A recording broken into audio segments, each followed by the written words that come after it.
الحمدللہ وحدہ والصلاۃ والسلام علی من لا نبی بعدہ۔ معزز سامعین، مرحوم کے لیے حاضر ہوئے۔ دنیا کا کوئی شخص ایسا نہیں ہے جو یہ کہہ سکے کہ میرے ساتھ کوئی مرحوم وابستہ نہیں ہے۔ ہر شخص دنیا میں تاجر ہے، کاشتکار ہے، شہری ہے، دیہاتی ہے، عیسائی ہے، یہودی ہے، سکھ ہے، جو بھی ہے۔ دنیا کے 8 ارب انسانوں میں کوئی ایک شخص بھی ہاتھ کھڑا کر کے نہیں دعویٰ کر سکتا کہ میرے سینے میں کسی کی یادوں کی قبر نہیں ہے۔ یہ ایک مشترکہ میراث ہے۔ گوتم بدھ ایک مذہبی رہنما ہے۔ یہ جاپان سارا ان کا ماننے والا ہے، بدھزم کے ماننے والے۔ ان کے پاس ایک عورت گئی کہ میرا شوہر فوت ہو گیا تھا، اس کی ایک امانت تھی بیٹا، وہ جوان ہوا، ہاتھ پیلا کرنے کے موسم آئی، وہ بھی فوت ہو گیا۔ اب نہ شوہر ہے نہ بیٹا ہے، میرے لیے راتیں بھی رات ہیں اور دن بھی رات ہیں، خزاں بھی خزاں ہیں اور بہار بھی خزاں ہیں۔ کوئی ذائقہ نہیں، خوشی نہیں، نعمت نہیں، راحت نہیں، سکون نہیں، قرار نہیں۔ یوں لگتا ہے کائنات سے جاذبیت، مرجعیت، کشش، پاکیزگی ساری ختم ہو گئی۔ بیٹا بھی فوت ہو گیا، شوہر بھی فوت ہو گیا، تو کوئی ایسا طریقہ ہے کہ بیٹا زندہ ہو جائے؟ تو گوتم سمجھ گیا کہ اس وقت اس بی بی کے اوپر ہوش کی بجائے جوش ہے، حقیقت کی بجائے عقیدت ہے، سچائی کی بجائے مامتا غالب ہے۔ اگر میں اس کو لاجک دوں، دلائل دوں، حقیقت دوں، تو یہ ماں کی مامتا کا ہڑ اور سیلاب میری ساری باتوں کو بہا لے جائے گا۔ اس نے کہا اچھا بی بی، تم دکھی ہو، پریشان ہو، تمہارے بیٹے کو زندہ کر دیتا ہوں، یہ بتاؤ کتنے دن ہوئے فوت ہوئے؟ اس نے کہا 2 دن ہوئے۔ کہا اچھا پھر ٹھیک ہے، یوں کرو پانی لے آؤ، میں پانی دم کرتا ہوں، اس کی قبر پہ پھینکنا، قبر پھٹے گی، بیٹا زندہ ہو جائے گا۔ ماں خوش ہوئی، وہ اٹھ کے بھاگ کھڑی ہوئی۔ کہا نا بی بی، ہر پانی دم کے قابل نہیں ہوگا، اس گھر سے پانی لانا جس گھر میں کوئی فوت نہ ہوا۔ بات سمجھ گئے؟ ماں بھاگی، دیہات تھا، ایک گھر میں دستک دی، گئے بیل دی، پوچھا پانی چاہیے، انہوں نے کہا نلکا ہے، ہینڈ پمپ ہے، لے لو۔ اس نے کہا گھر میں مرا تو کوئی نہیں۔ تو صبح سے لے کے شام تک جتنے گھروں میں گئی، ہر گھر والے نے اپنے کسی مرحوم کا ذکر کیا۔ باپ فوت ہوا، بھائی فوت ہوا، بیوی فوت ہوئی، بھانجا فوت ہوا، سسر فوت ہوئے، خالہ فوت ہوئی۔ شام کو تھک ہار کے خالی کسنٹی لے کے آ گئی۔ تو گوتم نے دیکھا کہ اب جوش کی بجائے ہوش آ چکا ہے، عقیدت کی بجائے حقیقت آ چکی ہے، مامتا دب گئی ہے، اب تلخ حقائق کو یہ سمجھ چکی ہے۔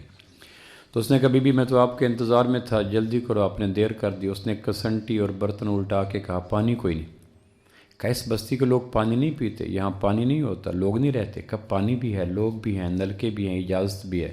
کہا پھر لیا کیوں نہیں؟ کہ وہ شرط والا پانی نہ ملا۔ کہنے لگا کون سی شرط والا؟ کہ آپ نے شرط لگائی تھی کہ ایسے گھر کا پانی دم کے قابل ہے جس گھر میں موت نے چکر نہ لگایا۔ تو میں جس گھر میں بھی گئی، ہر گھر زخمی تھا، خون فشاں تھا، پریشان تھا، ان کے سینے میں قبرستان تھا، کوئی نہ کوئی اس کا دکھ ضرور تھا۔ پھر گوتم کہنے لگا یہ بتاؤ بی بی، وہ سارے افسردہ تھے یا زندگی کے ساتھ کمپرومائز کر گئے تھے؟ کاشتکار کھیتوں میں جا رہے تھے، ملازم دفتر میں جا رہے تھے، دکاندار تجارتوں پہ جا رہے تھے، بچے اسکول میں جا رہے تھے، کچن سے دھواں نکل رہا تھا، کھانے پینے کا انتظام چل رہا تھا، یا سارے تیری طرح شام غریبہ منا کے بیٹھے تھے؟ کہنے لگے نہیں، وہ تو سارے اپنے اپنے کام کاج میں لگے ہوئے تھے۔ تو گوتم کہنے لگا بی بی، اگر یہ واقعہ، یہ سانحہ، یہ حادثہ اکیلا تیرے ساتھ ہوتا تو پھر علاج تھا، یہ تو بنی نوع انسان کی مشترکہ میراث ہے۔ کوئی بھی گھر ایسا نہیں ہے جس گھر میں موت نے ڈائریکٹ یا انڈائریکٹ وار نہ کیو۔ آمنہ کے لال صلی اللہ علیہ وسلم کی گود میں ان کے بیٹے تھے۔ کائنات میں سب سے بڑی محفوظ پناہ گاہ آمنہ کے لال کے بازو ہیں صلی اللہ تعالی وسلم۔ کائنات میں کوئی میڈیکیشن ایسی نہیں ہے، کوئی دم درود ایسا نہیں ہے، کوئی تعویذ گنڈا ایسا نہیں ہے، کوئی ایلوپیتھک ہومیوپیتھک ایسی نہیں ہے جو اس سے زیادہ شفا ہو جتنی شفا آمنہ کے لال کے بازو مبارک کے بیچ میں ہے۔ آپ کا شہزادہ ابراہیم 18 ماہ کی عمر کا، مرغ نے چونچ ماری، آنکھوں میں بلیڈنگ ہوئی، ایک آنکھ کے ڈھیلا بہہ رہ گیا۔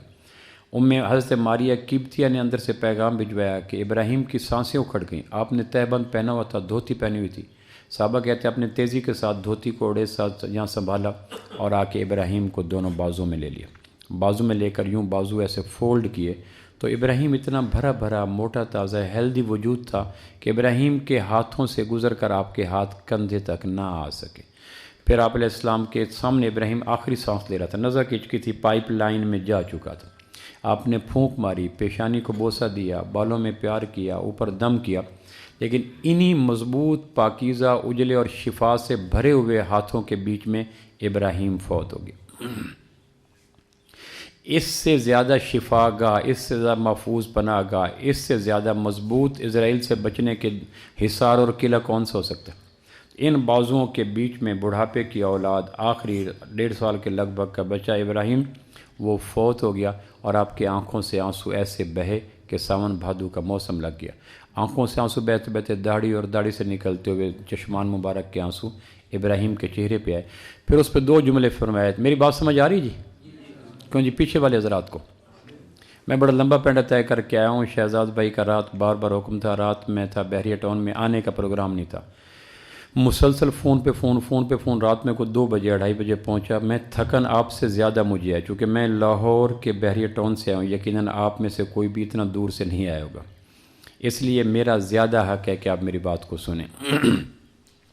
تو آپ نے 2 جملے ارشاد فرمائے۔ ابراہیم علیہ السلام کی وفات کے موقع پہ بازوؤں کے اندر بیچ میں لاش ہوگی، گردن ڈھلک گئی، آنکھیں بند ہوگی، وائپر گر گئے، انسان لاش بن گیا۔ نبوت چومتی رہی، دعا کرتی رہی، بالوں میں انگلیاں پھیرتی رہی، فلائنگ کس پاس کرتی رہی، بازوؤں کو دباتی رہی، نمناک آنسوؤں سے آسمان کو دیکھتی رہی، شفا مانگتی رہی، مستجاب لمحے مانگتی رہی، لیکن آسمان کا فیصلہ ہوا، اور نبوت کے بازوؤں کے بیچ میں بڑھاپے کی اولاد کا آخری پھل ابراہیم کا اسرائیل توڑ کے لے کے چلے گئے۔ اس موقع پہ 2 جملے بولے۔ میں کبھی کبھی سوچتا ہوں کہ ہمارے ہر گھر میں موت آتی ہے، بیٹے کے روپ میں، باپ کے روپ میں، بھائی کے روپ میں، دوست کے روپ میں۔ جتنی ڈریسنگ اور مرہم پٹی ان 2 جملوں کے اندر ہے، کعبہ کے رب کی قسم کائنات میں اتنی مرہم پٹی کبھی کسی کو نصیب نہیں ہو سکتی۔ یعنی ہر وہ شخص جس کے سینے میں زخم ہے موت کا، اور انسانی وجود پہ لگنے والے زخموں میں سب سے گہرا زخم موت کا ہوتا ہے۔ شکست کا زخم، بیماری کا زخم، نقصان کا زخم، سیلاب کا زخم، گھروں کے جل جانے کا زخم، یہ زخم ہوتے رہتے ہیں ہر انسان کو زخم، یہ کہ سب سے گہرا گھاؤ آدمی کو موت کا لگتا ہے۔ اس کو بھرتے بھرتے سال لگتے ہیں، لیکن ہلکا سا ٹچ آتا ہے اور پھر سارے ٹانکے ادھڑ جاتے ہیں۔ میں مکہ مکرمہ سے باہر بیٹھا تھا ایک پل کے اوپر، تھک گیا، طواف کر کے باہر جا رہا تھا، ایک خاتون گزری، ایجڈ سی خاتون تھی، کوئی عرب خاتون تھی۔ اس کا آنچل اور دوپٹہ اور وہ جو سر پہ خواتین لیتی ہیں وہ میری ماں سے ملتا جلتا تھا۔ اب وہ پتہ نہیں کس علاقے کی تھی، میری ماں کو فوت ہوئے 15 سال گزر گئے تھے۔ اب مکہ میں وہ عورت عرب ہے، کہاں جا رہی ہے، لیکن ایک ہلکا سا دوپٹہ اور پلو اور آنچل وہ مجھے ملا، تو میری ماں کے سارے جو 15 سال کے زخم کے بھرے ہوئے تھے وہ سارے ٹانکے کھل گئے، اور میں رونے بیٹھ گیا۔ مجھے اندازہ ہوا کہ موت کا زخم بھرتے بھرتے بھرتا ہے، اور ہلکی سی یاد کا جھٹکا لگتا ہے اور سارے ٹانکے ادھڑ کے آدمی پھر بے بس ہو جاتے۔ اتنا دیر تک زخم رستا کوئی نہیں جتنا دیر تک موت کا زخم رستا ہے۔ اس زخم کی ڈریسنگ کیا ہے، مرہم پٹی کیا ہے؟ تو آمنہ کے لال نے جو 2 جملے پاس کیے تھے وہ میں آپ کو سنا دیتا ہوں، چونکہ ہم سارے اس مرض کے مشترکہ مریض ہیں، کوئی بھی نہیں جو شکار نہ ہوا ہو موت کا۔ میں نے جیسے کہا 8 ارب انسانوں میں سے ایک شخص بھی ہاتھ اٹھا کے چیلنج قبول نہیں کر سکتا کہ میرے سینے میں کسی مرنے والے کی قبر نہیں ہے۔ جب آدمی مر جاتا ہے تو ایک قبر قبرستان میں بنتی ہے، ایک قبر زندہ رہنے والوں کے سینے میں بن جاتی ہے۔ یہ الگ بات ہے کہ سینے کے قبرستان کے اوپر آہستہ آہستہ وقت گزرتا ہے اور وہ زخم بھر جاتے ہیں، لیکن قبریں بھی اجڑ جاتی ہیں۔ تو اس موقع فرمایا کہ ابراہیم تیرے جانے کا دکھ ہے، صدمہ۔ پہلا جملہ یہ فرمایا ابراہیم، پہلا جملہ، اللہ کے معاملات میں تیرا باپ کچھ نہیں کر سکتا۔ توحید سے اتنا بڑا لبریز جملہ کوئی نہیں۔ یعنی وجہ تخلیق کائنات اور بازوؤں کے بیچ میں ابراہیم، اور بڑھاپے کی اولاد، اور نمناک آنسو، اور فلائنگ کس، اور دعائیں، اور آسمان کی طرف بری آنکھوں سے دیکھنا، اور پھر وہ پھل کا ٹوٹ جانا۔ اس موقع فرمایا کہ ابراہیم وہ ہوتا ہے جو اللہ چاہتا ہے، وہ نہیں ہوتا جو کائنات کے کوئی اور انسان چاہا کرتے۔ توحید کا اتنا جامع سبق کائنات میں کوئی نہیں دے سکتا جو ابراہیم کی وفات پہ آمنہ کے لال نے عطا کیا تھا، کہ اس کائنات میں وہ ہوتا ہے جو اللہ چاہتا ہے، وہ نہیں ہوتا جو میں اور آپ چاہتے ہیں، چونکہ ہم کسی کو مرنا دیکھ پسند نہیں کرتے۔ دوسرا جو جملہ بولا وہ میں شہزاد بھائی کے نظر کرنا چاہتا ہوں، چونکہ ان کا سینہ زخمی ہے، بازو ٹوٹ جاتے ہیں، بھائی فوت ہو جائیں تو آدمی ختم ہو جاتا ہے، قسطوں میں مر جاتا ہے۔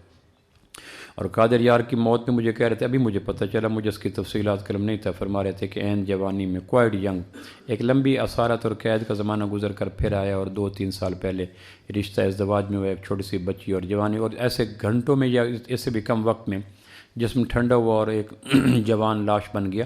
اس زخم کو بھرتے بھرتے وقت گزرتا ہے، چونکہ اچانک موت آدمی اس کو دل و دماغ تسلیم نہیں کرتا۔ بیمار ہو، مہینے ہو، اسپتالوں میں جائے، علاج ہو، معالجہ ہو، گریجولی آدمی تیار ہوتا رہتا ہے، لیکن ایک آدمی آدھے گھنٹے کے اندر ایکسپائر ہو جائے تو پھر دماغ اس واردات کو آسانی سے قبول نہیں کرتا، انسانی مزاج ایسے۔ تو وہ جملہ میں ان کے حوالے کرنا چاہتا ہوں، چونکہ ان کا سینہ زخمی ہے، دکھی ہے، پریشان ہے، نمناک ہے، اور اندر ایک پورا شام غریباں کا موسم ہوتا ہے۔ وہ جملہ جو آمنہ کے لال نے ارشاد فرمایا تھا مدینہ منورہ میں اپنی وفات کے آخری سالوں میں، ابراہیم علیہ السلام فوت ہوتے، آپ کے جو بیٹے تھے، آپ فرمایا تھا ابراہیم تیرے جانے کا دکھ ہے، ہماری آنکھیں برستی ہیں، دل نمناک ہے، منہ کے اندر نمک کی ڈلی جا چکی ہے، طبیعت دکھیاری ہے، پریشان ہے، وجود ٹوٹ رہا ہے، یہ ساری باتیں حق ہیں۔ تو میرے بڑھاپے کا سہارا تھا، جب میں دن کو دعوت کی محنت کر کے آتا، شام کو تو بستر میں آتا، اٹکیلیاں کرتا، پیار کرتا، میرے بازوں پہ لیٹتا، تو میرے دن بھر کی تھکن تیری پیاری مسکان اور اٹکیلیوں سے دور ہو جاتی تھی۔ تیرے جانے کا دکھ بھی ہے، پریشانی بھی ہے، تکلیف بھی ہے، لیکن اگلا جملہ سنیے گا جو غور سے میں کہنا چاہتا ہوں۔ اگلا جملہ یہ تھا کہ ابراہیم، جس اللہ نے تجھے بلایا ہے وہ اللہ مجھے تیرے سے زیادہ پیارا ہے۔ کیوں جی؟ کیسا جملہ تھا؟ حکمت دیکھیں، دانش دیکھیں، عقیدت دیکھیں، یقین دیکھیں، نفسیات دیکھیں، سوچ دیکھیں، سائیکی دیکھیں، اس کی گہرائی دیکھیں۔ جس اللہ نے بلایا وہ اللہ ابراہیم تیرے سے زیادہ پیارا ہے۔ اگر میں واویلا کروں گا، آہوزاری کروں گا، دیر تک دکھی رہوں گا، طبیعت اداس رہے گی، تو وہ کہے گا میرے محبوب میں نے ہی تو بلایا تھا، غیر نے تھوڑا ہی بلایا تھا۔ اس لیے اگر کوئی عام آدمی بلاتا تو میں کبھی بھی آنسو میرے خشک نہ ہوتے، لیکن اللہ یہ کہے گا ابراہیم، اے آمنہ کے لال جس نے آپ کو نبی بنایا، نبیوں کا سردار بنایا، اولین آخرین کا سردار بنایا، وجہ تخلیق کائنات بنایا، میں نے دیا آپ کو زینب، میں نے دیا آپ کو رقیہ، میں نے دیا آپ کو ام کلثوم، میں نے دیا آپ کو فاطمہ، میں نے دیا آپ کو طیب طاہر، میں نے دیا آپ کو قاسم، اور میں نے دیا آپ کو ابراہیم۔ یہ میں نے تو دی ہیں، یہب لمن یشاء اناثا ویہب لمن یشاء الذکور او یزوجہم ذکرانا و اناثا ویجعل من یشاء عقیما۔ بیٹے دے، بیٹیاں دے، جڑواں دے، بانج رکھے، اللہ ہی تو ہے جو کرتا رہتا ہے۔ قطرے سے شاہکار اور شاہکار سے ولادت، ولادت سے بلوغت، یہ سارے مراحل اللہ ہی تو طے کرتا ہے۔ کسی انسان کے بس کا لوگ نہیں ہے کہ پانی کے قطرے سے بال بنائے، کھال بنائے، دل بنائے، گردہ بنائے، پھیپھڑے بنائے، آنکھیں بنائے، رنگ بنائے۔ ایک انسان کو انسانی وجود کا آغاز دکھایا جائے، نطفہ، ناپاک قطرہ، اور پھر ایک انسان دکھایا جائے۔ کہ ان میں کوئی مماثلت، کوئی ریزمبلنس، کوئی تشبیہ ہے؟ کہ کوئی نہیں۔ کہ اللہ وہ ذات ہے، وَلَقَدْ خَلَقْنَا الْإِنسَانَ مِنْ سُلَالَةٍ مِنْ طِينٍ ثُمَّ جَعَلْنَاهُ نُطْفَةً فِي قَرَارٍ مَكِينٍ ثُمَّ خَلَقْنَا النُّطْفَةَ عَلَقَةً فَخَلَقْنَا الْعَلَقَةَ مُضْغَةً فَخَلَقْنَا الْمُضْغَةَ عِظَامًا فَكَسَوْنَا الْعِظَامَ لَحْمًا ثُمَّ أَنشَأْنَاهُ خَلْقًا آخَرَ۔ اللہ ہی تو ہے جو تدریجاً 9 مہینے میں ماں کے پیٹ کے 3 پردوں کے بیچ میں پانی کے قطرے سے ایک شاہکار وجود تخلیق کیا کرتا ہے۔ تو ابراہیم، جس اللہ نے تجھے بلایا ہے وہ مجھے تیرے سے زیادہ پیارا ہے، اس لیے میں چپ ہو جاتا ہوں۔ تو کائنات کا ہر وہ انسان جس کو غم لگا بیوی کی موت کے روپ میں، باپ کی، اس لیے اللہ نے اپنے محبوب کے وجود پہ موت کے سارے منظر رقم کر دیے۔ اگر کسی کی بیوی فوت ہوئی ہے تو اللہ کے محبوب کی زندگی میں 2 بیویاں فوت ہوئی، سیدہ خدیجہ فوت ہوئی اور زینب بنت خزیمہ فوت، 2 بیویاں آپ کی فوت ہو گئی۔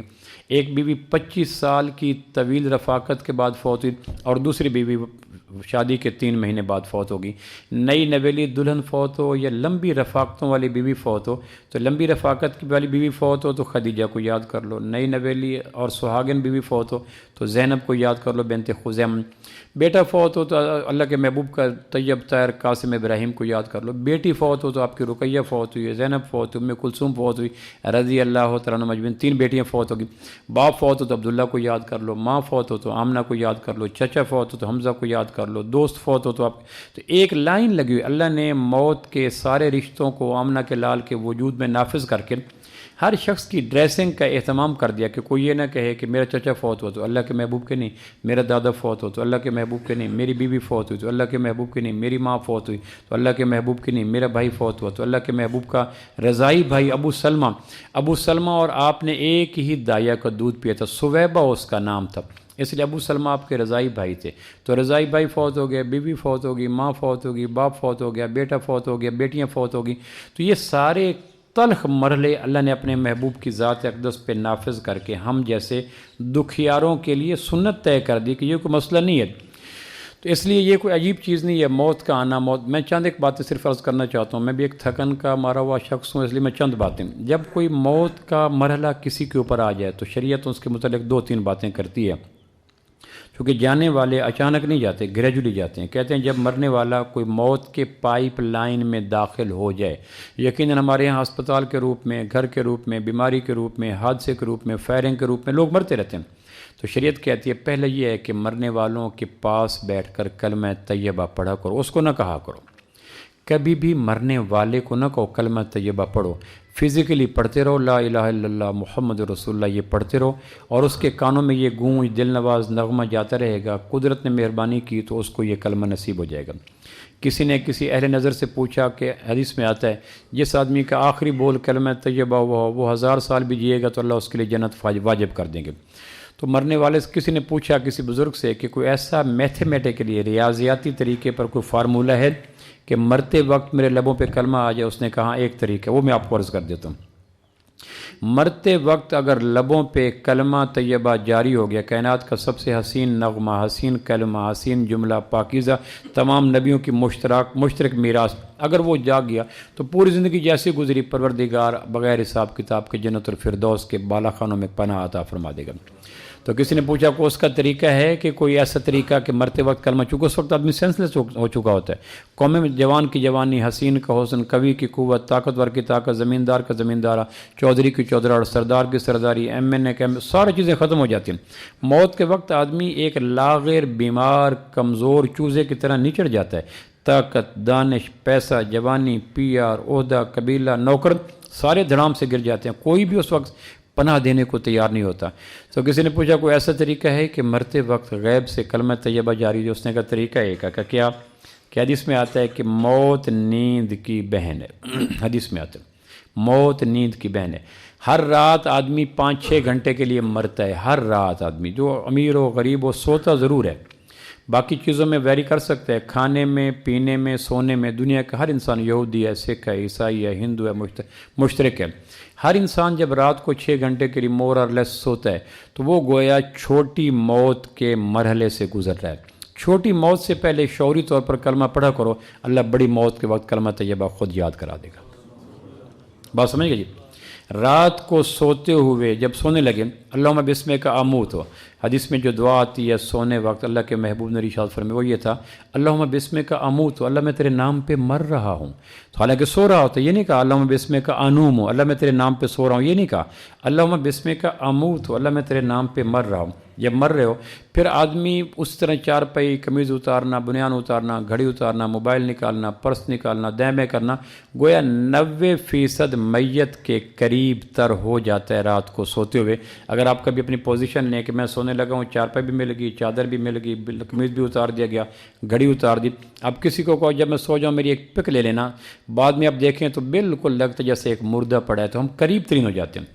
تو رات کو سونے سے پہلے جب یہ کہیں اللہم بسمک اموت ہو، اس وقت کہیں لا الہ الا اللہ محمد رسول اللہ، یہ روز کی مشق بنا لیں۔ تو کسی اہل نظر نے کہا چھوٹی موت کے وقت جب تمہیں اختیار ہے، شعور ہے، دانش ہے، لب ہے، حرکت ہے، دماغ ہے، اس وقت اگر تم شعوری طور پر کلمہ پڑھو گے تو جب بڑی موت آئے گی اور اس وقت تمہارے لب ختم، دانش ختم، چراغ ختم، اس وقت پروردگار چھوٹی موت کے وقت کلمے کی اس پریکٹس کی وجہ سے بڑی موت کے وقت بھی ہماری زبانوں پہ خود کلمہ جاری فرما دیں گے۔ کیوں جی یہ کیا جا سکتا ہے نا، اس میں غریب غربت ایڈ نہیں ہے، بیمار کی بیماری ایڈ نہیں، دیہات کے دیہات، میں دیہاتی ہوں، میں غریب ہوں، میں چھوٹا ہوں، نا کوئی بھی نہیں، اس میں سارے ایکسکیوز لیم ایکسکیوز ہیں۔ ہر آدمی کو کلمہ طیبہ پڑھتے ہوئے نہ کوئی جوانی، نہ کوئی پیسہ، نہ کوئی علم، نہ کوئی طاقت، نہ کوئی کوٹھی، خانہ بدوش جپسیز، پنکھی واس بھی اپنے پکھی واس کے اندر بھی کلمہ طیبہ پڑھ سکتا ہے۔ تو مرنے والے کو کوشش کیا کرو کہ مرنے سے پہلے اس کی جب پتہ چل جائے کہ لاجواب ہو گیا تو کثرت سے کلمہ طیبہ کا اقرار کیا کرو۔ جب وہ فوت ہو جائے، آخری ہچکی آئی اور اس کی ہچکی نکل گئی، توڑا ہے جس نے دم بڑا بے قرار تھا، جب آخری ہچکی نکل جائے تو پھر دوسرا کام یہ کرو اس کی آنکھوں کو بند کرو۔ حدیث میں آتے ہیں ابو سلمہ آپ علیہ السلام کے رضائی بھائی تھے، ام سلمہ کے شوہر تھے، غزوہ احد کے بعد شہید ہوئے، پھر ان کی بیوی ام سلمہ سے آپ صلی اللہ علیہ وسلم نے نکاح فرمایا تھا ام سلمہ سے۔ تو ابو سلمہ جب انتقال ہو گیا تو ان کی آنکھیں کھلی ہوئی تھیں، ویپر ایسے کھلے ہوئے تھے، تو آپ آئے اور آپ نے کہا ابو سلمہ فوت ہو گیا، کہاں کہ ان کی آنکھیں بند کرو۔ صحابہ نے کہا یہ آنکھیں کھلی کیوں رہتی ہیں؟ آپ فرمایا جسم اور روح آپس میں تعلق ہوتا ہے، جب ایک ساتھی دوسرے ساتھی سے بچھڑتا ہے تو پھر دوسرا ساتھی اپنے بچھڑنے والے ساتھی کو دیر تک دیکھتا رہتا ہے. آپ کا کوئی قریبی عزیز آتا ہے, آپ اس کو سلام کرتے ہیں, وہ گیٹ تک جائے گا تو آپ ہاتھ ہلاتے رہیں گے یہاں تک کہ وہ نظروں سے اوجھل ہو جائے. جتنا قریبی ساتھی روح جسم کا ہے, اتنا قریبی ساتھی تو کوئی بھی کسی کا نہیں ہے. ایک سیکنڈ کے لیے, سیکنڈ کے 1000ویں حصے کے لیے بھی روح جسم سے جدا نہیں ہوتی, اور جب جدا ہوتی ہے تو ایک بیلی دوسرے بیلی کی جدائی پہ اس کو دیکھتا ہے. اور جب روح نکلتی ہے تو حدیث پاک میں آتی ہے جسم کے اعضاء سے تدریجاً روح نکلتی ہے. یہ باتیں جو میں آپ کو سامنے کر رہا ہوں اس وقت یہ تھیوری ہیں, کل یہ پریکٹیکل ہوں گی. اس وقت یہ باتیں ہیں, کل یہ ہمارے وجود پہ نافذ ہوں گی. اس وقت محض یہ باتیں ہیں, کل میرے اور آپ کی ذاتی واردات بن جائے گی. حدیث پاک میں آتا ہے مرتے وقت آدمی کے جسم سے جب روح نکلتی ہے تو جسم کی ایک ایک عضو سے نکلتے ہوئے جب ناخن پاؤں کے ناخن سے پہلے نکلتی ہے تو پاؤں کے ناخن سے نکلتی ہے تو پاؤں کا ناخن پاؤں سے کہتا ہے کہ اچھا اللہ کے حوالے اب ہم قیامت کو ملیں گے. پھر پاؤں سے نکلتا تو پاؤں پنڈلی کو کہتا ہے, پنڈلی سے نکلتے تو پنڈلی ران کو کہتے ہیں, ران سے نکلتے تو ران پیٹ کو کہتے ہیں. یوں ایک ایک جسم کے اعضاء روح نکلتے اور دوسرے کو الوداع کہہ رہے ہو. آدمی کے اندر توڑ پھوڑ کا جہان آباد ہوتا ہے. یہ جو کہا گیا نا مرنے والے کو نہ کہو کلمہ پڑھو, اس لیے کہ اس کے اندر قیامتیں بپا ہوتی ہیں, زلزلے جاگ رہے ہوتے ہیں, ٹوٹ پھوٹ عروج پہ ہوتی ہے, عقل قائم نہیں ہوتا. اس لیے وہ کہتا ہے کہ میں کیسے کہوں. اس لیے کہا کہ اس پہ اوپر جو قیامتیں ہیں, جو پریشانی ہیں, اگر تمہیں اندازہ ہو جائے ایک مرنے والے کی پریشانیوں کو 8 ارب انسانوں میں تقسیم کر دی جائے, کعبہ کے رب کی قسم کسی انسان کے چہرے پہ مسکراہٹ کا ایک شمع بھی نظر نہ آ سکے, اتنی پریشانیوں کی زد میں ہوتا ہے. پھر جب روح نکلتی ہے تو آخر وقت آ کے ناک کے نسیں سے نکلتی ہے, آخری جس ناک کو اونچا رکھنے کے لیے ہم شریعت کو نیچے کر دیتے ہیں, اس ناک سے روح نکلتی ہے تو پھر روح نکلتی ہے تو آنکھ ایسے دیکھتے, پھر دیکھتے دیکھتے بالا خانوں پہ چلی جاتی اور آنکھیں کھلی رہ جاتی ہیں, وائپر بند نہیں ہوتے. تو مرنے والے کی آنکھوں کو بند کیا کریں چونکہ وہ ایک دوست کی الوداعی پر بہت بغور دیکھتے جا رہی ہوتی ہے. تیسرا یہ ہے کہ پھر اس کو غسل دیا کرو. غسل میں 2 چیزوں کا خیال رکھا کرو. غسل دیتے ہوئے پانی سے بھی غسل دو اور غسل دیتے ہوئے قرض سے بھی غسل دو. ایک ہے پانی سے جسم کو نہلا دینا, وہ بھی ضروری ہے. پانی سے اگر جسم کو نہیں نہلایا جا سکا تو بھی تدفین شرعاً جائز ہو جاتی ہے. شہداء کو موقع نہیں ملتا, ایسے مقامات پہ لوگ فوت ہو جاتے ہیں کہ وہاں پانی اویلیبل نہیں ہوتا, میسر نہیں ہوتا. ایک غسل پانی کے ساتھ. دوسرا غسل کون سا ہے؟ دوسرا غسل ہے کہ مرنے والے کے قرض اتارا کرو. قرض روح کا غسل ہے اور پانی جسم کا غسل ہے. امام شافعی کا انتقال ہوا تو انہوں نے کہا فلاں جو تاجر ہے وہ میرا غسل دے گا, تو اس کو لے کے آئے کہ امام شافعی کا انتقال ہو گیا, آپ غسل دیں. انہوں نے کہا اس کا قرض کتنا ہے امام شافعی کا؟ کہ اتنا. کہا وہ میرے ذمہ ہو گیا, باقی پانی سے غسل تم دے لو. تو غسل دیتے ہوئے یہ خیال رکھا کرو کہ قرض کا غسل بھی دیا جائے, جو قرض کا غسل ہے وہ بھی دیا جائے. اس لیے کہ پانی کے غسل کے بغیر کمی پوری. ایک آدمی کو زمزم سے غسل دو, غلاف کعبہ میں دفن کرو, حتیم کے اندر اس کا قبر بنا دو اور 50 لاکھ حاجی اس کا جنازہ پڑھ دیں, لیکن روح کے اوپر اگر قرض کے داغ ہیں تو یہ ساری سہولیات روح کے داغ کو دور نہیں کر سکتی. قرض ہے. شہید کا بھی قرض معاف نہیں ہے. ایک صحابی کا 4 روپے قرض دینے تھے اور آ کے لاش رکھی گئی اور آپ نے ایسے پیچھے مڑ کے فرمایا اس نے کسی کا قرض تو نہیں دینا. انہوں نے کہا جی میرے 4 روپے دینے. 4 روپے 4 دینار 4 درہم جو اس دور کی کرنسی تھی. آپ تھوڑی دیر ایسے خاموش رہے, پھر نیچے اترے. کہا جی کوئی اور جنازہ پڑھا دے. جبریل آیا تھا اور کہہ گیا تھا اللہ کے نبی اگر آپ بھی مقروض کا جنازہ پڑھا دیں آسمان کا خالق اس کو بخشے گا نہیں. مدینہ میں دفن ہو رہا ہے, زمزم سے غسل ہو رہا ہے, آمنہ کے لال جنازہ پڑھا رہے ہیں, صحابہ جنازہ پڑھ رہے ہیں. اس سے زیادہ تو کائنات میں بخشش کے امکانات نہیں ہو سکتے. اور آپ مصلی سے لٹرلی اتر آئے نیچے اور کہا میں مقروض کا نہیں پڑھا سکتا, اس لیے کہ مقروض کی بخشش نبی بھی جنازہ پڑھا دے تو پاسبل نہیں ہے. مشکل نہیں ہے, سمپل امپاسبل, ناممکن ہے. اس لیے کہتے ہیں غسل پانی سے بھی دو اور غسل کے بعد اس کے قرضے بھی ادا کیا کرو. میراث قرضوں کے ادائیگی کے بعد تقسیم کی جاتی ہے. عبداللہ بن زبیر کے والد زبیر شہید ہو گئے تو 4 سال تک حج کے دنوں میں مینا میں, مزدلفہ میں, عرفات میں اعلان کروایا کرتے تھے حجاج کرام میرے باپ سے کسی نے قرض لینا ہو تو 4 سال تک انہوں نے میراث تقسیم نہیں کی. 4 سال کے بعد جب کوئی بھی نہیں بولا یا کچھ بولے اس کے بعد کہا اب میراث تقسیم کرتے ہیں. تو غسل دیتے وقت قرض بھی ادا کیا جائے اور غسل دیتے وقت پانی سے بھی دی جائے. اور پانی کے غسل میں بیری کے پتے ڈال کر نیم گرم پانی کر کے غسل دینا مستحب ہے. وہ کیوں ہے؟ اس لیے کہ بیری کے پتوں سے جو لیکوڈ نکلتا ہے, جو نکلتی چیز وہ صرف کا کام دیتی ہے، صابن کا کام دیتی ہے، اور پھر اس سے جسم کے مسام سے میل نکل جاتی ہے۔ اور شریعت کہتی ہے کہ مر جانے والا میل بھی ساتھ نہ لے کے جائے، کجا کے انگوٹھی، رنگ، پازیب، کنگن کی بات تو دور کی بات رہے گی۔ شریعت بتانا چاہتی ہے کہ یہ علم نصیب تو دنیا کی میل بھی ساتھ نہیں لے کے جا سکا، باقیوں کے لیے عبرت ہو جائے کہ اگر ہم قرض لے کے، پیسے لے کے، مال دبا کے، رقبے دبا کے، نجائز مقدمے کر کے، شفے کر کے قبضہ کر بھی لیں گے تو ہم کیا لے کے جائیں گے؟ وہ کیا لے گیا؟ اگلی بات یہ ہے کہ مرنے والوں کا جنازہ پڑھا جائے، یہ زندہ رہنے والے، میں تھوڑے سے حقوق عرض کر رہا ہوں، مرنے والوں کا جنازہ پڑھا جائے۔ جنازے میں دو چیزوں کا خیال رکھا جائے، ایک تو جنازہ پڑھتے ہوئے دعاؤں کو پڑھا جائے، واقعتاً یہ نہیں کہ آدمی لائن مین بن کے ہاتھ پہ کھڑا کر کے پیچھے جانے والوں کو دھوکہ دے رہا ہو۔ جناب اس سے بڑا بدبخت کوئی نہیں جو ہاتھ باندھ کے مرنے والوں کو دعا کے بغیر رخصت کر کے فراڈیا رخصت کر رہا ہے۔ چھوٹی سی دعا ہے، علماء سے پوچھ لو کہ میں مرنے والوں کے لیے منت ہوتی ہے، یہ اجتماعی سوری ہوتی ہے کہ یا اللہ ہمارا بھائی ہم نے باندھا، نہلایا، غسل دیا، پاؤں باندھے، ٹھوڑی باندھی، اور لوگ تو اپنے مجرموں کو راہ فرار دیتے ہیں، میں تو اس کو پکڑ کے جگڑ کے لے کے آیا ہوں اور آپ کے حوالے کر رہا ہوں۔ تو یہ جنازے کی دعا ضرور کی، جنازہ منت ہوتی ہے کہ یا اللہ مہربانی کرا، اس میں تاجر کھڑے ہیں، کاشتکار کھڑے ہیں، شبے دار کھڑے ہیں، روزے دار کھڑے ہیں، حاجی کھڑے ہیں، نمازی کھڑے ہیں، ممکن ہے اللہ کسی کی سوری پہ آنے والوں کو کہے تو قابل معافی نہیں تھا لیکن تیرے جنازے میں اتنے لوگوں نے منت کی، سو میں تیرے لیے فیور دیتا ہوں، میں معاف کر دیتا ہوں۔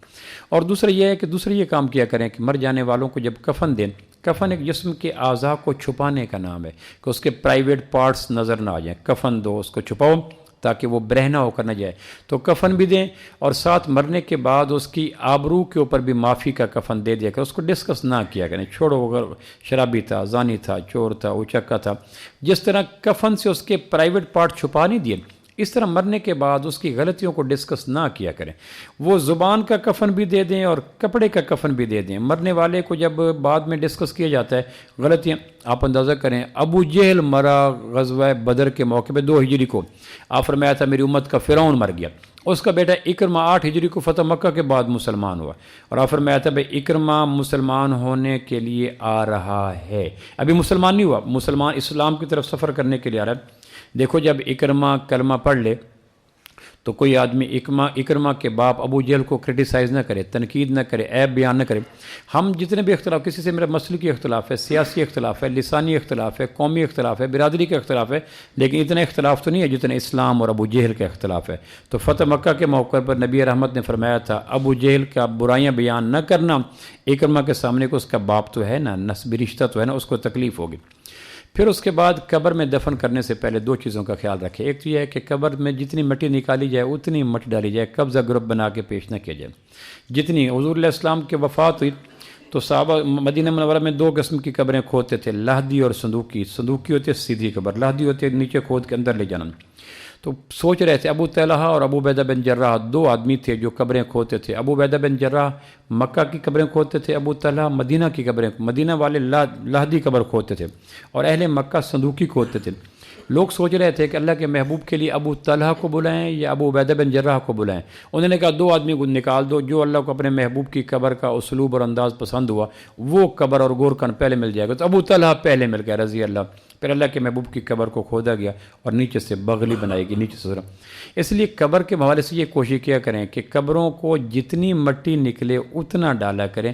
شریعت کہتی ہے کہ مرنے والوں کو بھی دوسروں کی مٹی ڈال کر قبضہ گروپ بنا کے اللہ کے سامنے پیش نہ کرو۔ اور دوسری یہ ہے کہ قبروں کو کچا بنایا کرو، اللہ کے نبی نے لعنت فرمائی قبروں کو پکا بنانے والوں پر، چونکہ کچی قبریں عبرت دیتی ہیں، پکی قبریں عبادت دیتی ہیں۔ قبروں کی زیارت کا مقصد عبرت ہے، قبر میں پتھر، ٹائل، فانوس، چپس، رنگ، ڈسٹمپر، پھر آدمی جا کے وہ قبروں کی زیارت سے وہ آخرت، وہ اجڑی قبریں، اداس قبریں، ویران قبریں، پامال قبریں، ٹوٹی قبریں، جس سے آدمی کے دل سے دنیا کی محبت نکلتی ہے، جھوٹ نکلتا ہے، شراب نکلتا ہے، شہوت نکلتی ہے، اس لیے قبروں کو کچا بنایا کریں۔ پھر جب قبر میں دفن کر لیں تو پھر ایک کام ضرور کریں، قبر کو دفن کرنے کے بعد مرنے والے کے پاؤں کی جانب اتنی دیر ضرور کھڑے ہوں جتنی دیر میں اونٹ کو ذبح کر کے گوشت کے ٹکڑے کر کے لوگوں کو تقسیم کر دیتے ہو۔ یہ سنت ہے، چونکہ اتنی دیر میں مرنے والے کے جنتی یا جہنمی ہونے کا فیصلہ ہو جاتا ہے۔ میں یہ چند باتیں اس لیے عرض کر رہا ہوں کہ وہ لوگ گزر گئے جو ہمارے ہاتھوں سے گزرے، اگر ہم نے ان کے حق ادا نہیں کیے تو یہ باتیں ہم اپنے بچوں کو بتائیں کہ عین ممکن ہے کہ ہمیں آبرومندانہ رخصت کریں اور ہمارے کام کر دیں۔ تو پھر مرنے والوں کو مرنے کے بعد قبر کے پاؤں کی جانب کھڑے ہو کر اتنے 1 گھنٹے 1.25 گھنٹے میں عرب میرے ایک دوست کی والدہ فوت ہوئی، شام کو تدفین ہے، مجھے اس کا فون آیا کہ پروفیسر صاحب آپ نے کہیں بیان میں کہا تھا مرنے والے کی قبر کے پاؤں کی جانب اتنی دیر توبہ، تسبیح، استغفار، دعا، درود شریف پڑھو جتنی دیر میں مرنے والے کی وہ اونٹ کو ذبح، یہ کتنے گیپ ہو جاتا ہے؟ میں نے کہا اہل مدینہ گھنٹہ پونا گھنٹہ، وہ کہتے ہیں عصر کی نماز کے بعد ہم آمنہ کے لال کے ساتھ نماز پڑھتے عصر کی، عصر سے بعد اونٹ پکڑتے وادی میں لے جاتے ذبح کرتے، کھال اتارتے، بڑے بڑے ٹوکروں میں اس کے گوشت کے ٹکڑے رکھتے، مدینہ کے فقیروں میں تقسیم کرتے، اور شام کو نماز آ کے اللہ کے محبوب کی اقتداء میں مسجد نبی میں پڑھ لیا کرتے تھے۔ تو یہ گھنٹہ سوا گھنٹہ مورا، پھر وہ ماں کی قبر پہ اتنی دیر بیٹھا رہا۔ ہم میں سے بہت کم ہیں جو رخصت کرنے والوں کو رخصت کرنے کے بعد آخری لمحات میں جو فیور کے ہوتے ہیں، دکھ کے ہوتے ہیں، پریشانیوں کے ہوتے ہیں، دفن کر کے سبھی لوگ چل پڑے، میں نئے گھر میں اکیلا رہ گیا۔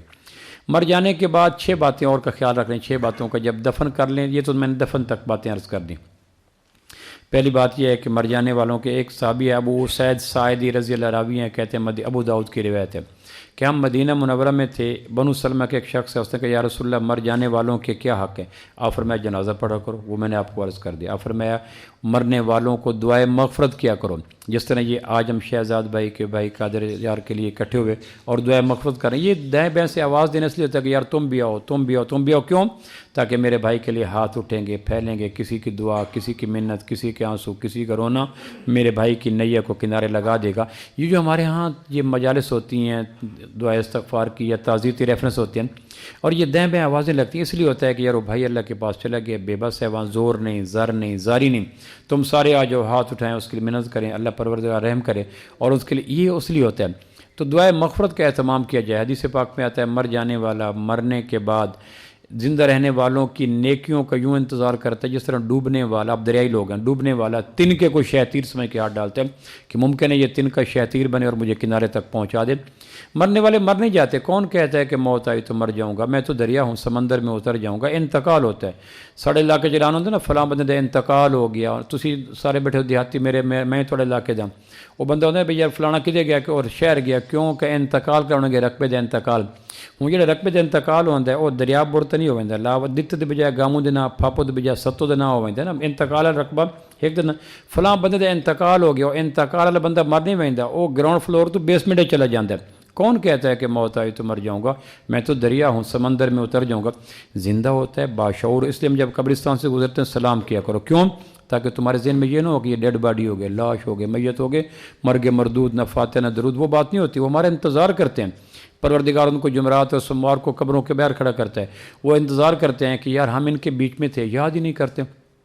روز کی بنیاد پر ان کے لیے استغفار کیا کرو۔ اور میں ایک آپ کو طریقہ بتا دیتا ہوں، روز کی بنیاد پر اگر مرنے والوں کو فیسیلیٹیٹ کرنا ہے، استغفار کرنا ہے، دعائے مغفرت کرنی ہے، صالح ثواب کرنا ہے، تو سب سے شاندار طریقہ جو شریعت نے دیا ہے مر جانے والوں کو فیور دینے کا، وہ ہے 5 وقت کی نماز۔ 5 وقت کی نماز جب میں اور آپ نماز پڑھتے ہیں، پہلی رکعت، دوسری رکعت، تیسری، چوتھی، رکوع، سجدہ، قیام، تسبیح، تحمید، تمجید، تحلیل، پاک ہو جاتے ہیں، آخری رکعت میں بیٹھتے ہیں، پھر درود عطیات پڑھتے ہیں، پھر درود شریف پڑھتے ہیں، پھر درود شریف پڑھنے کے بعد دعائیں قریب آ جاتی ہیں کہ بندہ رکوع بھی کر چکا، سجدہ بھی کر چکا، تسبیح بھی کر چکا، تمہید بھی کر چکا، اب دعائیں مانگ کے رب اجعلنی مقیم الصلاۃ ومن ذریتی ربنا وتقبل دعا ربنا اغفر لی ولوالدی وللمؤمنین یوم یقوم الحساب۔ 5 وقت کی نماز کی آخری قعدے میں، وہ 2 کے روپ میں ہو، 3 کے روپ میں ہو، 4 کے روپ میں، آخری قعدے میں جو دعا ہوتی ہے اس سے شاندار دعا کو نہیں ہوتی جس میں آدمی کہتا ہے رب اجعلنی مقیم الصلاۃ ومن ذریتی ربنا وتقبل دعا ربنا اغفر لی ولوالدی وللمؤمنین یوم یقوم الحساب۔ تو اگر ہم مرنے والوں کو ایصال ثواب کرنا چاہتے ہیں، دعائے مغفرت کرنا، اس کا شاندار طریقہ 5 وقت کی نماز ہے۔ 5 وقت کی نماز کی آخری عطیات میں جو دعا پڑھی جاتی ہے، پھر مرنے والوں کے دوستوں کے ساتھ بھی تعلق بنا کے رکھا جائے۔ حدیث پاک میں آتا ہے مر جانے حضرت عمر رضی اللہ عنہ کے بیٹے حضرت عبداللہ بن عمر مدینہ سے مکہ حج کرنے آ رہے تھے، تو راستے میں ایک بدو ملا پہاڑ کے بیچ میں سے، اس نے آ کے سلام کیا۔ حضرت عبداللہ بن عمر رضی اللہ عنہ اپنے سر سے پگڑی اتار کے اس کے سر پہ رکھ دی اور اس کو خچر دے دیا اور اس کو سارے پیسوں کی کرنسی دے دی۔ خادم نے کہا ایک عام سا بدو آپ نے پگڑی دے دی، پیسے دے دیے، فرمایا یہ عام بدو نہیں تھا، یہ میرے باپ عمر کا دوست تھا، اور اللہ کے محبوب فرمایا تھا مر جانے والوں کے دوستوں کے ساتھ تعلق کا قائم رکھنا یہ زندہ رہنے والوں کے فرائض میں شامل ہے۔ دیکھا کریں، میری ماں فوت ہو گئی، سہیلیاں تھیں، میرے باپ فوت ہو گئے، دوست تھا، میرے بھائی فوت ہو گئے، دوست کا دوست تھا، ان سے رابطے، سلام، دعا رکھنا یہ خاندانی ہونے کی نشانی بھی ہے اور شریعت کا حکم بھی ہے۔ اور اگلی بات یہ ہے کہ مر جانے والوں کے رشتوں کو بھی سنبھالا جائے. بھائی مر گیا تو بھابھی ہے، بھائی مر گیا تو بھتیجی ہے، بہن مر گئی تو بھانجا ہے، باپ مر گیا تو چچا ہے، ماں مر گئی تو رشتوں آخر ہوتے ہیں نا. ہر آدمی کے ساتھ رشتے، کوئی ایسا برادر مرغا تو نہیں ہوتا کہ رشتوں کی چین ہی نہ ہو. رشتے تو انسانی معاشرے کا حسن ہے. ان رشتوں کو سنبھالا جائے. مر جانے اللہ کے محبوب صلی اللہ علیہ وسلم کے پاس ایک بوڑھی عورت کبھی کبھی مدینہ میں آتی تھی. حضرت انس رضی اللہ کہتے ہیں جب وہ آتی تو اب اللہ کے SOS لگا دیتے تھے، بے خبردار کوئی ملنے کے لیے آئے تو اسے اندر نہ آنے دینا، اس بوڑھی عورت کے ساتھ میں مصروف. اس کو کھانے دیتے، پنڈ دیتے، ڈوکے دیتے، کھجور دیتے، دودھ دیتے، ستو دیتے، گھی دیتے. تو وہ جب وہ چلی جاتی تو سید عائشہ رضی اللہ عنہ فرماتی ہے میں پوچھتے اللہ کے نبی یہ ایجڈ عورت آتی ہے تو آپ اتنا پروٹوکول دیتے ہیں، اتنا VIP سلوک کرتے ہیں، SOS جاری کر دیتے ہیں، کسی یہ کون ہے؟ فرمایا یہ خدیجہ، میری بیوی خدیجہ کی سہیلی تھی. اور جب یہ مکہ سے چلتی ہے تو جبریل میرے پاس آ کے کہتا ہے اللہ کے نبی خدیجہ کی سہیلی آ رہی ہے، خدیجہ کی سہیلیوں سے حسن سلوک کا حکم تمہارا رب تمہیں پہلے دے دیتا ہے. تو ہم مرنے والوں کے ساتھ پھر قرض ادا کیا کریں. پھر آخری بات یہ ہے کہ مرنے والوں کی نیکیوں کو نہ مرنے دیا کریں. مرنے والوں کے پیسوں کے وارث بن گئے، زمین کے وارث بن گئے، بینک بیلنس کے وارث بن گئے، پلازوں کے وارث بن گئے، باغات کے وارث بن گئے، گھوڑے اور خچروں کے وارث بن گئے، تو مرنے والے کی نیکیوں کا وارث کون بنے گا؟ اگر کوئی نیکی کر رہا تو اس کو بھی کنٹینیو رکھا جائے کہ یہ نہ ہو کہ باقی ساری چیزوں کے وارث بن گئے، میری نیکیوں کے وارث غریبوں کے ساتھ، یتیموں کے ساتھ، بیواؤں کے ساتھ. میرے ایک عزیز فوت ہوئے، عزیزہ تھی، تو جس جائے نماز پہ وہ اشراق پڑھا کرتی تھی ان کے شوہر پھر اسی جائے نماز پہ اشراق پڑھتے تھے. جس کار پورچ میں وہ اشراق کے لیے جائے نماز ڈالتی ہوں اسی کار پورچ میں وہ جائے نماز. جس پرانی سی تسبیح کبھی ہوتا ہے حاجیوں لاتے تھے تسبیح، اس پہ ایک پہ ہوتا دانے پہ اللہ، ایک پہ محمد لکھا ہوتا چمکدار پرانی طرز کی تسبیحیں تھیں. تو پرانی طرز کی تسبیح لے کر اس پہ تسبیح پڑھا کرتے تھے. میں ایک دن گیا تو پرانی سی تسبیح، میں نے کہا ہاشمی صاحب یہ کیا وجہ ہے کہ پرانی سی جائے نماز، پرانا پھٹا ہوا قرآن مجید، وہ اللہ محمد والی تسبیح. اس نے کہا آپ کی وہ باجی تھی نا؟ میں نے کہا ہاں. کہنے کہ وہ اسی تسبیح کو پڑھا کرتی تھی، اسی جائے نماز پہ پڑھا کرتی تھی، اسی قرآن کو پڑھا کرتی تھی. میں نے کہا وہ کیا کہے گی کہ میرے رنگ بھی اتارے، کنگن بھی، پازیب بھی اتارے، پیسے بھی، میرا جائے نماز کہاں گئی، میرا قرآن کہاں گیا، میری تسبیح کہاں گئی؟ تو مرنے والوں کی نیکیوں کو بھی سلامت رکھا جائے. اچھا آخری بات یہ ہے کہ موت آتی کیوں ہے؟ اتنا کشادہ ڈیرا، اتنا خوبصورت ڈیرا، ایک آئیڈیل سا. میں تو پہلی دفعہ اس علاقے میں آیا، میں بھی راستے میں دوست سے کہہ رہا تھا، رات میں بحریہ ٹاؤن میں تھا اور صبح کہاں آیا، مشرق مغرب کا فاصلہ ہو گیا. آپ بحریہ ٹاؤن کو قیاس کریں. اور یہ گاؤں کا کیا نام ہے جی؟ نور پر بھٹا. اب اس کا آپ تقابل کریں تو کہاں بحریہ ٹاؤن اور کہاں. لیکن اتنا کشادہ اور کھلا ڈیرا جہاں ایک دل لگنا. پھر یہاں موت کیوں آتی ہے؟ تو موت کے آنے کا ہدف ایک ہی ہوتا ہے، دو مطلب موت کیوں آتی ہے؟ دیکھو نا، مر جانے کے بعد بیوی پہ کیا گزرتی ہے، ماں پہ کیا گزرتی ہے، بھائیوں پہ کیا گزرتی ہے، بچوں پہ کیا گزرتی ہے، دوستوں پہ کیا گزرتی ہے، جگری یاروں پہ کیا گزرتی ہے. اللہ کو نہیں پتہ، اللہ تو جذبوں کا خالق ہے.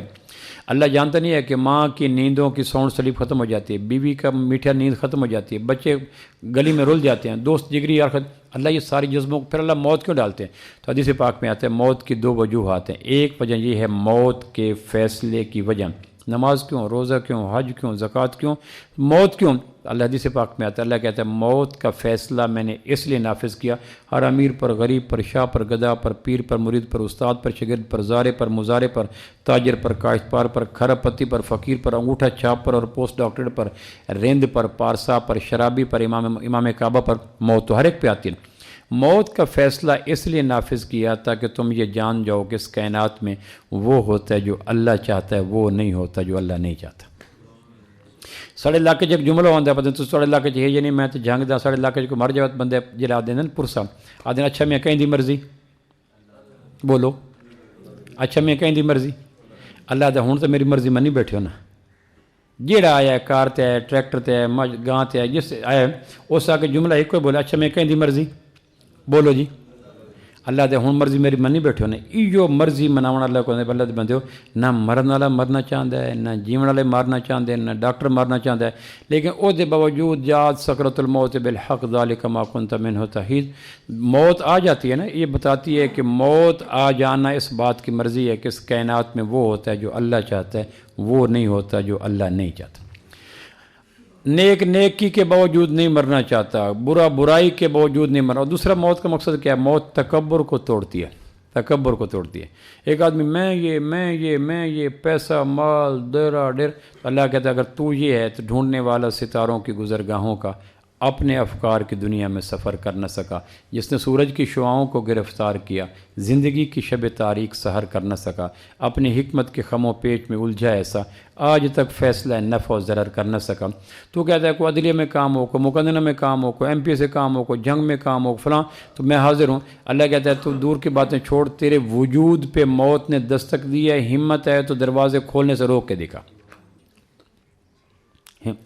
پچھلی راتی بدل مینوں آن جگایا، آکھن لگا غافل بندیا، میتھوں ود کے گج نہیں سکدا، میتھوں تریکھا بھج نہیں سکدا، میرے جنہ وس نہیں سکدا، میرے ورگا ہس نہیں سکدا، تو کنہ کمزور ہو بندیا، کیڑی دا ڈنگ جھل نہیں سکدا، میری ویکھ حقیقت غافل، وعدے ایک چھٹے نے مینوں شیشے وچ وکھایا منہ، دھوئیں دھوئیں دھوئیں دھوئیں، تو ہی ورد پکالا بندیا، میں بھی کچھ نہیں، میرا کچھ نہیں، تو ہی یہ آ کے موت دستک دیتی ہے۔ اچھا اب یہ قادر یار جو فوت ہوا جوان تھا، اسباب تھے، مال تھا، سب کچھ موجود تھا، یہ کیوں ہوا؟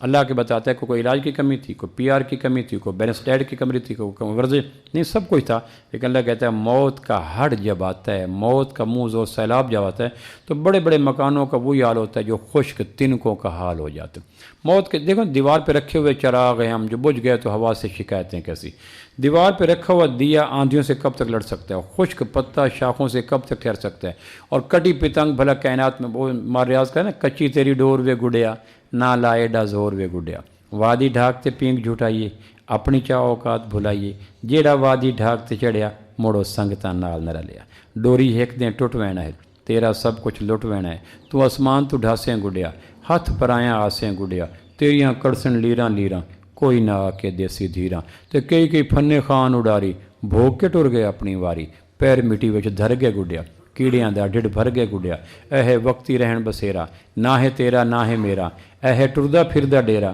کل ہے تیرا اج ہے میرا، جد اٹھ ویسی پانی دانا، کم نہ اسی مڑ پچھتانا، گڈیا تیرے نک چ نتھ تھے، جیندا سیرا پرایاں ہاتھ تھے، تینوں مرضی نال نچائیندے، تیری ناچ تے بھنگڑا پیندے، تینوں لارے جھوٹے دیندے، تو جاتا ہے جھوٹے دیندے، تو تسی پتہ نہیں جانتے نہیں جانتے، دیہاتاں پتہ نہیں گڈے اڑائندے نہیں جے نہیں اڑائندے، لیکن اے جملہ تو تسی دیہاتاں سنو سی، فلاں بندے دی گڈی اج کل بڑی، کیوں جی فلاں بندے دی گڈی اج کل بڑی، تے جیڑی گڈیاں چڑھ جان انہاں نوں پیچے جلدی لگتے ہیں، شہر یہ ہوتا ہے جی گوڈیاں بہوں چڑھن انہوں پیچے بہوں جلدی پہ ترویں گڈی تو کوئی نہیں، میں جب وا کسی دیہات یا فکر سنا فلاں دی سیاسی گڈی مسل کی گڈی فلاں دی گڈی بڑی چڑھی ہوئی تو میں آسمان ویگ کے ٹھڈا صابر کے آنا یہ ہوں تقدیر دا پیچھا لگا کہ لگا، کیونکہ گڈیاں اللہ صرف اپنی چڑھائیدا ہے باقی کسی دی گڈی، تو جلے گڈی نو پیچھا پہ جاتا ہے وہ بندہ پتہ کیا ہے میں تے مکا گول چٹا پیلے رنگ نے دھوکھا دیتا، تو بھائی موت ایک برحق ہے، آج نہیں تو کل، کل نہیں تو پرسوں، نہ پیدا ہوتے نہ مرتے، جو پتہ شاخ پہ نہیں کھلا وہ نہیں ٹوٹے گا، جو چراغ نہیں جلا وہ نہیں بجھے گا، جو مکان نہیں بنا وہ کھنڈر نہیں ہوگا، جو گاڑی نہیں بنی وہ سکریپ میں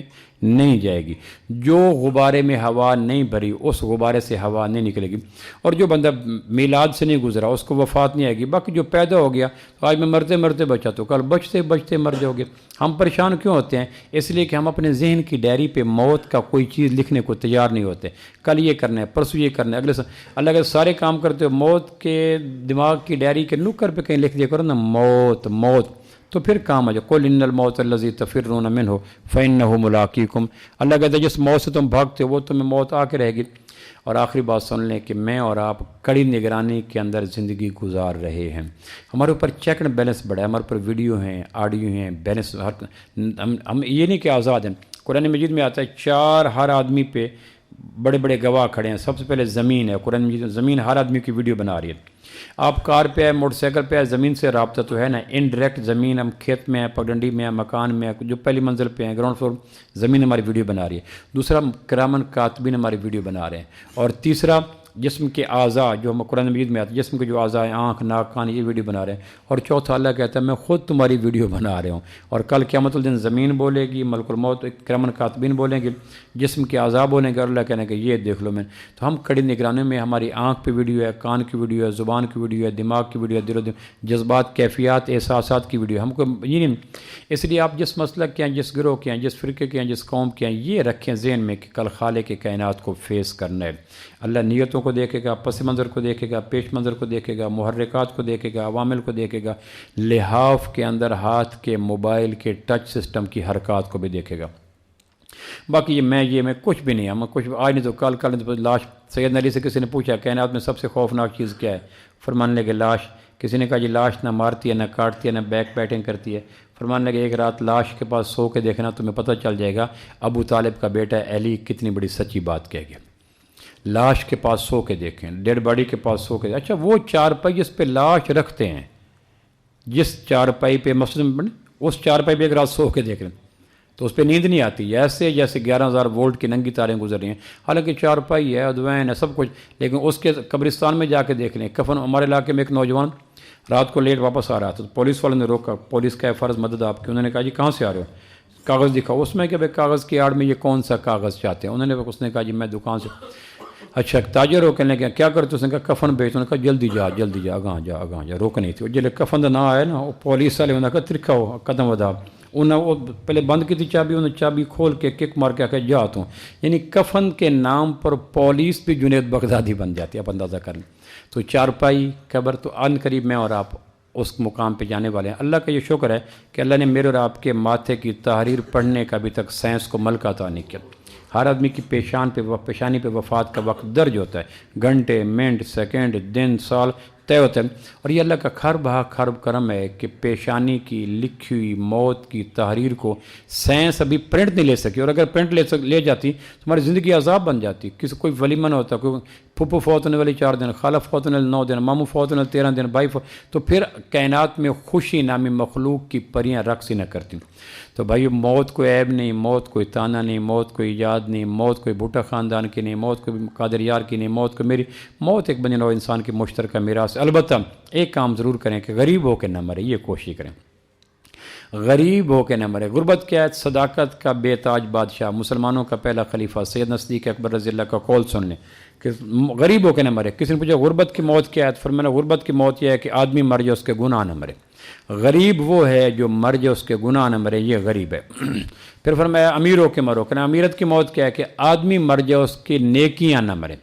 تو کوشش کریں کہ بانجھ ہو کے نہ مریں، بے اولاد ہو کے نہ مریں، زندگی اس طرح پیٹرن سے گزاریں کہ آج نہیں تو کل نہیں تو پرسوں ہمارے مرنے کے بعد نیکی۔ موت کے دکھ کیا ہوتا ہے؟ موت کے ساتھ آدمیوں کو نیکی کرنے کا موقع ختم ہو جاتا ہے۔ جب آنکھیں بند ہوگی، نہ تسبیح، نہ تلاوت، نہ ذکر، نہ تسبیح، نہ طواف، نہ ذکر، کچھ بھی نہیں۔